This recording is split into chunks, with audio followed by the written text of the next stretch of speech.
अस्सलाम वालेकुम जी। मोहतरम ਕੀ ਹਾਲ ਜੇ? ਮੈਂ ਲਾਹੌਰ ਤੋਂ।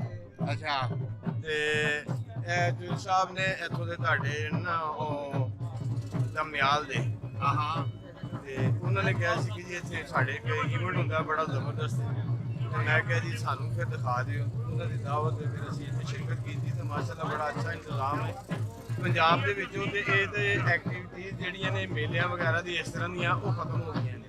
ਹਾਂ ਪੰਜਾਬ ਚੋਂ ਉਹ ਖਤਮ ਹੋ ਗਈਆਂ ਨੇ ਤੇ ਮੈਂ ਜਿਹੜਾ ਨਾ ਬੜੇ ਅਰਸੇ ਬਾਅਦ ਜਿਹੜਾ ਨਾ ਇਹ ਮੇਲਾ ਦੇਖ ਰਿਹਾ ਤੇ ਇਹਨਾਂ ਦੇ ਲੋਕਾਂ ਦਾ ਆਪਸ ਵਿੱਚ ਪਿਆਰ ਮੁਹੱਬਤ ਫਰਾਕ ਦਿਲੀ। ਅਸਲ ਬਾਰਿਸ਼ ਪੈ ਗਈ ਹੈ ਇੱਥੇ ਪੂਰੀ ਪਬਲਿਕ ਆਉਂਦੀ ਹੈ। ਅੱਛਾ ਤਾਂ ਉਹ ਬਾਰਿਸ਼ ਦੀ ਵਜ੍ਹਾ ਤੋਂ ਕੁਝ ਕਿ ਇਹ ਆ ਕਿ ਕੈਂਸਲ ਹੋ ਗਿਆ, ਕੁਝ ਕਿ ਇਹ ਆ ਕਿ ਹੋ ਸੀ। ਅੱਛਾ ਇਸ वजह ਤੋਂ अजय पब्लिक नहीं आई। दांत भी अजय जी इतने इकट्ठे हुए। दांत की दांत बैल। अच्छा ये इधर दुकानें भी लगाई हुई हैं। अगर इसके कलर को देखा जाए, ये जो पकौड़े बना रहा है तो इसमें इसने मैदा काफ़ी मकदार में डाला हुआ है।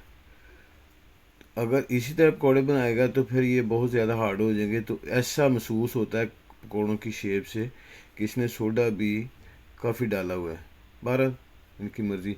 तो ये केक रास के इन्होंने बनाए हुए हैं मीठे लड्डू और साथ ही इसकी जलेब, ये फिर स्कंजबीन, दही भल्ले, फ्रूट चाट, क्रीम चाट और आगे इस तरफ आगे ये जनाब चाय वाला भी आ गया।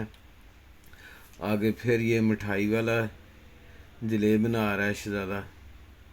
रसगुल्ले भी हैं, वही शक्करपारे, ये जो इनके इलाके का ज़्यादा चलता है। जी उस्ताद जी बांसुरियां बेच रहे हो? जी जी बांसुरियां बेच ਇਹ रहे हैं। ਕਿੱਥੋਂ ਬਣਵਾਈਆਂ ਜੇ? ये लोरू बनवाइया जी।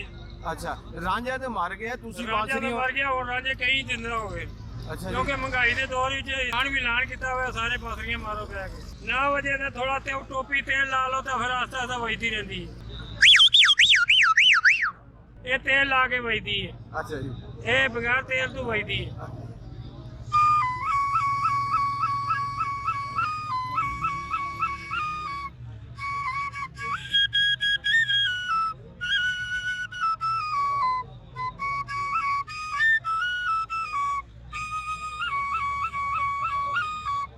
ਇਹ ਡੈਮ ਦਾ ਹਿੱਸਾ ਹੈ ਜਿਸ ਦੇ ਵਿੱਚ ਪਾਣੀ ਜਿਸ ਵਕਤ ਆਉਂਦਾ ਕਿ ਉੱਥੇ ਖੜਾ ਹੋ ਜਾਂਦਾ। ਜਿਸ ਤਰ੍ਹਾਂ ਪਾਣੀ ਖਿੱਚ ਹੁੰਦਾ ਫਿਰ ਇਹ ਲੋਕ ਆਪਣਾ ਤਿਉਹਾਰ ਮਨਾਉਂਦੇ